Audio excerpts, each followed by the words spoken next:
Hello aspirants, welcome to the channel. ఈరోజు మనం ఒక డౌట్ని క్లారిఫై చేసుకుందాం. డిఎస్సి 2024 సంబంధించి ఏ బుక్స్ చదవాలి, పాతవా కొత్తవా అనేటువంటి ఒక డౌట్ అనేది అందరి అభ్యర్థుల మైండ్లో ఉన్నటువంటి ఒక పెద్ద కన్ఫ్యూజ్ అనేది. సో ఒకరేమో పాతవి చదువుతారు, ఒకరేమో 3 ఏళ్ల క్రితం ఉన్నటువంటి బుక్స్ తెచ్చుకొని చదవమంటారు, ఒకరేమో కొత్తవి మాత్రం సరిపోతాయి అంటారు. ఇది పెద్ద డౌట్ ఉంది. ఈరోజు అది నేను క్లారిఫై చేయాలనే ఉద్దేశంతో ఈ వీడియో చేయడం జరుగుతూ ఉంది. సో ఫస్ట్ ఆఫ్ ఆల్ పాతవి చదవాలా కొత్తవి చదవాలా అన్నప్పుడు నేను ఒక విషయం డిస్కస్ చేద్దాం. ఏంటంటే ఫర్ ఎగ్జాంపుల్ గ్రూప్స్ నోటిఫికేషన్ వచ్చింది అనుకోండి, గ్రూప్ 1 కానీ గ్రూప్ 2 కానీ నోటిఫికేషన్ వచ్చినప్పుడు అందులో సిలబస్ అనేది మెన్షన్ చేస్తాడు. ఏం మెన్షన్ చేస్తారు గ్రూప్స్కి తెలుసా? డిగ్రీ లెవెల్ సిలబస్ అంటాడు. అంతే, డిగ్రీ లెవెల్ సిలబస్ అంటాడు. మనకు డిఎస్సిలో ఏమన్నాడు? 6th to 10th level syllabus అంటాడు స్కూల్ అసిస్టెంట్లకి. అయితే ఎస్జీలకి అయితే 3rd to 8th class level syllabus అని అంటాడు. అదే గ్రూప్స్కి దీనికి ఏంటి మరి తేడా అంటే, అక్కడ గ్రూప్స్లో ఏమవుతుందంటే డిగ్రీ లెవెల్ సిలబస్ అన్నప్పుడు ఒక ప్రాబ్లం వస్తుంది వాళ్ళకు. ఏంటంటే మన రాష్ట్రంలో చాలా రకాల యూనివర్సిటీలు ఉన్నాయి. ఒక్కొక్క యూనివర్సిటీ ఒక్కొక్క రకమైనటువంటి సిలబస్ని ఫాలో అవుతుంది. అంటే రకరకాల సిలబస్లు ఉన్నాయి. మరి అటువంటప్పుడు డిగ్రీ లెవెల్ అన్నప్పుడు ఏ university degree level books follow అవ్వాలి వాళ్ళు, గ్రూప్స్ ప్రిపేర్ అయ్యేవాళ్ళు? సో కాబట్టి ఏమవుతుంది, అన్ని యూనివర్సిటీకి సంబంధించిన సిలబస్ సేకరించుకొని చదవాల్సి వస్తుంది. సో అది సాధ్యం కాకపోవడం వల్ల మెటీరియల్ను ఆశ్రయిస్తున్నారు. ఆ మెటీరియల్ సహాయంతో చదువుకోవడం జరుగుతూ ఉంది. అంటే వైడ్ అనేది పెరుగుతుంది, syllabus wide, range of wide అనేది పెరిగిపోతూ ఉంది. వాళ్ళకు చాలా కష్టం అవుతుంది. కానీ దానికి డిఎస్సి సిలబస్కి తేడా ఏంటంటే, డిఎస్సి సిలబస్ అనేది మనకు లిమిటెడ్. ఎందుకు లిమిటెడ్ అయ్యింది అంటే, స్టేట్ మొత్తం కూడా ఒకే సిలబస్ స్కూల్ లెవెల్లో 6th to 10th లేదా 1st క్లాస్ నుంచి 10th క్లాస్ వరకు ఒకే సిలబస్ ఉంటుంది స్టేట్లో, వేరు ఉండదు.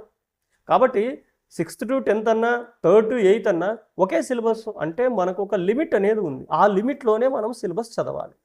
ఓకే, మరి పాత బుక్సా కొత్త బుక్సా అన్నప్పుడు ఏం చేయాలి అంటే, కొత్త బుక్స్ను ఆధారంగా చేసుకుని కొత్త బుక్స్లో ఉండేటువంటి టాపిక్స్కి సంబంధించి ఏమైనా ఇంకా పాత బుక్స్లో ఏమైనా ఎక్స్ట్రా మ్యాటర్ దొరుకుతుందని ఎత్తుక్కోవాలి. అంటే రిలేటెడ్ టాపిక్కి వెళ్ళి ఎక్స్ట్రా మ్యాటర్ను తెచ్చి రాసుకోవాలి, ఎక్స్ట్రాగా రాసుకోవాలి. అంతేగాని ఇప్పుడు కొత్త బుక్స్లో లేని సిలబస్ ఇక్కడో పాత బుక్లో ఉన్నవన్నీ తెచ్చి రాసుకోవాల్సిన అవసరం లేదు. అంటే ఒక టాపిక్కి సంబంధించి మనము ఎక్కువ సమాచారాన్ని సేకరించుకునే ప్రయత్నం చేయాలి. అది కూడా మన స్కూల్ బుక్స్ నుంచే చేయాలి. అంతేగాని బయటికి వెళ్ళాల్సిన అవసరం లేదు, వేరే సిలబస్ అవసరం లేదు. మరి ఈ కొత్త బుక్స్ సంగతి ఏంటంటే, యాక్చువల్గా 3-4 years బ్యాక్ నుంచే బుక్స్ చేంజ్ అవ్వడం అనేది జరుగుతూ వస్తుంది. 6th, 7th, 8th జరిగాయి, అంతకుముందు 9th జరిగింది, ఇయర్ 10th జరిగింది. అంటే 3-4 years బ్యాక్ అంటే ఇంకా ముందుకెళ్తే ఏం బాగుంటుంది, ఏం అవసరం ఉంటుంది? అంత పాత బుక్స్ అవసరం ఉంటుందంటారా? కాబట్టి ఇప్పుడున్న బుక్స్ సరిపోతాయి. కాకపోతే 10th క్లాస్ మాత్రం ఖచ్చితంగా పాత బుక్ని రెఫర్ చేయాలి. పాత బుక్లో చాలా ఎక్కువ మ్యాటర్ అనేది మనకు కనిపిస్తుంది. పాత బుక్లో చాలా ఎక్కువ కనిపిస్తుంది. అంటే 6th, 7th, 8th ఆల్రెడీ అవి మారిపోయి 3 ఏళ్ళు అయింది. మళ్ళీ అంతకంటే 3 years కంటే బ్యాక్ వెళ్ళి చదువుకోవాల్సిన అవసరం ఏముంది అని నేను అంటున్నాను. అవసరం లేదు. అంతకంటే బ్యాక్ వెళ్ళి చదవాల్సినటువంటి అవసరం లేదు. కాబట్టి 10th, 9th మాత్రం రెఫర్ చేయండి. 9th కూడా అంతే, 2 years అయింది ఆల్రెడీ. మళ్ళీ ఇంకా బ్యాక్ వెళ్ళి పాత బుక్స్ తీసుకోవాల్సిన అవసరం లేదు. ఒకవేళ మీకు ఆ పాత బుక్స్ దొరికినా కూడా అందులో ఇప్పుడున్న టాపిక్స్ రిలేటెడ్ ఏమన్నా ఉంటేనే ఎక్స్ట్రా పాయింట్స్ చదువుకోవడానికి ట్రై చేయండి. అంతేగాని అనవసరంగా ఏవేవో చదివి టైం వేస్ట్ మాత్రం చేసుకోకండి. ఇక్కడ సిలబస్ మీరు ఒకసారి చూస్తే మనకి ఇక్కడ ఇది లైఫ్ ప్రాసెసెస్ అనే టాపిక్ ఇచ్చాడు చూడండి బయాలజీలో. Our food, components of food, balanced diet ఉన్నాయి కదా. ఇక్కడ మనకు ఒకటి చూడాలి, ముఖ్యమైనది ఏంటంటే ఇక్కడ పారాసైటిక్ న్యూట్రిషన్లో కానీ లేకపోతే కన్నా న్యూట్రిషన్ ఇన్ హ్యూమన్ బీయింగ్స్ అని కానీ చూస్తే కొత్త బుక్లో చాలా తక్కువ మ్యాటర్ ఉంది. న్యూట్రిషన్ ఇన్ హ్యూమన్ బీయింగ్స్లో అయితే ఎంజైమ్స్ గురించి పెద్దగా ఎక్స్ప్లెయిన్ చేయలేదు, ఎంజైమ్స్ గురించి ఇవ్వలేదు. కాబట్టి ఏం చేయాలా, అంతకుముందు పాత బుక్కి వెళ్తే ఎంజైమ్స్ సంబంధించి మొత్తం ఒక బాక్స్ ఇచ్చాడు. అందులో 10 దాకా ఎంజైమ్స్ ఇచ్చాడు. కాబట్టి అవన్నీ ఖచ్చితంగా సేకరించుకోవాలి. తర్వాత విటమిన్స్ విషయానికి వస్తే విటమిన్స్ గురించి మనకు 7th కానీ 6th కానీ లేదా 10th కానీ విటమిన్ గురించి పెద్దగా ఇవ్వలేదు. అసలు బి కాంప్లెక్స్ గురించి లేదు. కాబట్టి ఏం చేయాలి, ఓల్డ్ బుక్ 10th వెళ్తే బి కాంప్లెక్స్ గురించి కావాల్సినంత మ్యాటర్ దొరుకుతుంది. సో వాటిని ఖచ్చితంగా సేకరించుకోవాలి. సో ఇలాగా తర్వాత ఇక్కడ పారాసైటిక్ న్యూట్రిషన్ గురించి, కస్కుటా గురించి కొత్త బుక్లో పెద్దగా రాయలేదు. కస్కుటా గురించి పాత బుక్లో చాలా బాగా రాశాడు. మరి అవన్నీ కూడా సేకరించుకొని రాసుకోవాలి. ఈ విధంగా కొత్త బుక్లో రిలేటెడ్ టాపిక్స్ ఏమున్నాయో ఆ టాపిక్స్ ఆధారంగా ఓల్డ్ బుక్స్లో ఏమైనా ఉంటే ఎక్స్ట్రాగా సంపాదించుకొని రాసుకోవడం అనేది మంచిది. అంతేగాని మనకు అసలు సిలబస్లో లేనటువంటి టాపిక్స్ ఏవో 9th ఉన్నాయంట, 10th ఉన్నాయంట, మనం అవి రాసుకుందామా చదువుకుందామా అంటే అవసరం లేదు. ఎందుకంటే సిలబస్ చదవండి, ఇక్కడ సిలబస్ ఇచ్చారు కదా మనకు. ఇన్సెక్టివోరస్ ప్లాంట్స్ అన్నాడు. ఇన్సెక్టివోరస్ ప్లాంట్స్ గురించి కొత్త బుక్లో ఉందా, పాత బుక్లో ఉందా, వేరే బుక్లో, అంటే మన స్కూల్ బుక్సే మరి, అది పాతదా కొత్త అని చెప్పు, ఎక్కడ ఉన్నా కూడా రాసుకో అంతే. Respiration, cellular respiration, types of respiration, చూడండి ఇక్కడ టాపిక్స్ ఉన్నాయి. ఈ టాపిక్ వైజే వెళ్ళండి. ఇక్కడ ఎక్కడైనా క్యాన్సర్ అని ఇచ్చాడో చెప్పండి, పాత 9th బుక్లో క్యాన్సర్ గురించి ఉంది. మనకి ఇక్కడ క్యాన్సర్ అని ఇచ్చింటే ఒకవేళ ఖచ్చితంగా చదవాల్సిందే. సిలబస్లో క్యాన్సర్ అని టాపిక్ ఎక్కడైనా ఉందా చూడండి, ఒకవేళ ఉంటే క్యాన్సర్ గురించి, ఇంతకుముందు క్యాన్సర్ గురించి ఉంది, ఇప్పుడు క్యాన్సర్ గురించి ఉందా లేదా అలా వెతుక్కోండి. అంతేగాని అసలు డిఎస్సి సిలబస్లో లేనివి పాత బుక్లో ఉంది కదా అని చదివి టైం వేస్ట్ చేసుకోకూడదు.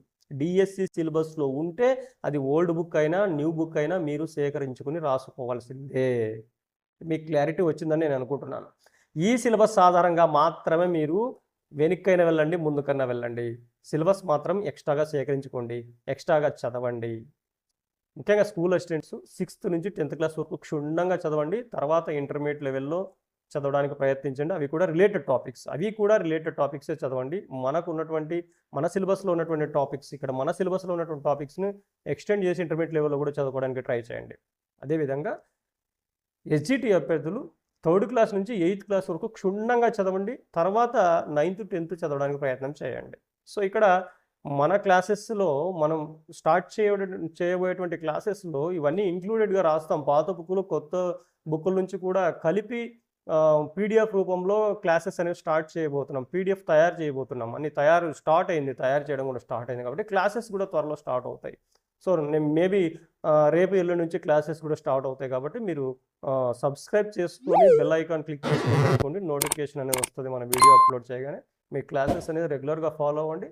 క్లాసెస్తో పాటు మీకు క్లాసెస్ అయిపోయిన తర్వాత వెంటనే ఏం చేస్తామంటే ఆ రిలేటెడ్ టాపిక్ సంబంధించి ప్రాక్టీస్ బిట్స్ కూడా, మల్టిపుల్ చాయిస్ బిట్స్ కూడా తయారు చేయడం జరుగుతుంది. సో బిట్స్ కూడా ప్రొవైడ్ చేయడం జరుగుతుంది అనమాట.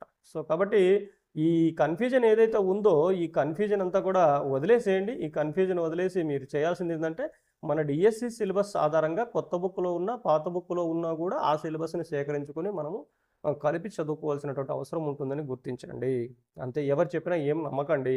మన డిఎస్సిలో లేని సిలబస్ ఏ బుక్లో ఉన్నా, కొత్త బుక్లో ఉన్నా, పాత బుక్లో ఉన్నా మనం చదవాల్సిన పని లేదు. ఇది గుర్తుపెట్టుకోండి. ఏ బుక్లో ఉన్నా చదవాల్సిన అవసరం లేదు. Is it clear?